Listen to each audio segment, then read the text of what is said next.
బంజారాలకు తీజ్ పండుగ పురస్కరించుకొని బంజారాలకు సాంప్రదాయ వస్త్రాలను పంపిణీ చేయాలని తీజ్ ఉత్సవ కమిటీ నాయకుడు మోతీలాల్ ప్రభుత్వానికి డిమాండ్ చేశారు.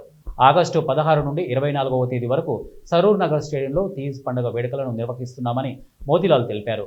ఉత్సవాలకు సంబంధించిన పోస్టర్ను ఓయూ ఆర్ట్స్ కళాశాల వద్ద ఆవిష్కరించారు. ఇక బంజారా మహిళలు, యువతులు ఆటపాటల, నృత్యాలు, డప్పుల మధ్య భక్తిభావంతో 9 రోజుల పాటు ఉపవాసాలు ఉండి ఉత్సవంలో పాల్గొంటారని తెలిపారు.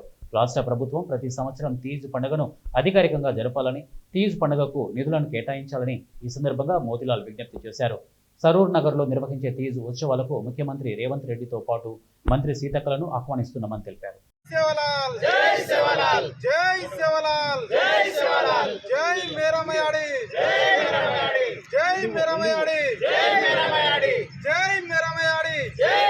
ఆగస్టు 16 తారీఖు నుంచి ఆగస్టు 24 తారీఖు వరకు తెలంగాణ బంజారా తీజ్ ఉత్సవాలు సరూర్ నగర్ స్టేడియం వేదికగా ఈ యొక్క కార్యక్రమాన్ని మేము చేపడతా ఉన్నాం.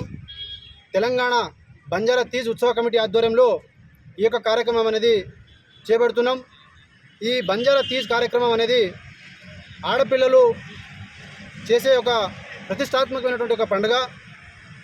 ఈ యొక్క పండుగను రాష్ట్ర ప్రభుత్వం కూడా రాష్ట్ర సెలవు దినంగా ప్రకటించాలని చెప్పేసి, అలాగే ఈ పండుగకు ఏదైతే బంజారా సంస్కృతిలో ఉన్నటువంటి ఒక వేషధారణ ఏదైతే ఉంటుందో ఆ యొక్క వేషధారణ కూడా ప్రభుత్వం బతుకమ్మకు ఎట్లయితే చీరలు పంచుతారో అదేవిధంగా ఆ యొక్క వేషధారణ కూడా యావత్ తెలంగాణలో ఉన్నటువంటి బంజారా ఆడపిల్లలు కూడా, మహిళలు కూడా పంచాలని చెప్పేసి మేము వినతి చేస్తూ ఉన్నాం. ఈ యొక్క పండుగ చేసుకోవడం కోసం ప్రతి సంవత్సరం కూడా 100 కోట్ల నిధి అనేది ప్రభుత్వం ప్రకటించాలని చెప్పేసి, కేటాయించాలని చెప్పేసి మేము వినతి చేస్తూ ఉన్నాం.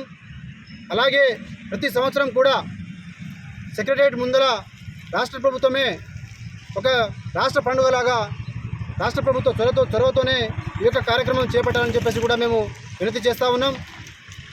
ఇప్పుడు ఈ 16 తారీఖు నుంచి 24వ తారీఖు వరకు జరగబోయే సరూర్ నగర్ స్టేడియంలో ఏదైతే ఫెస్టివల్ ఉందో, బంజారా తీజ్ ఉత్సవాలు ఏదైతే ఉందో, ఈ యొక్క పండుగకు మేము ముఖ్య అతిథిగా ఈ రాష్ట్ర గౌరవనీయులైనటువంటి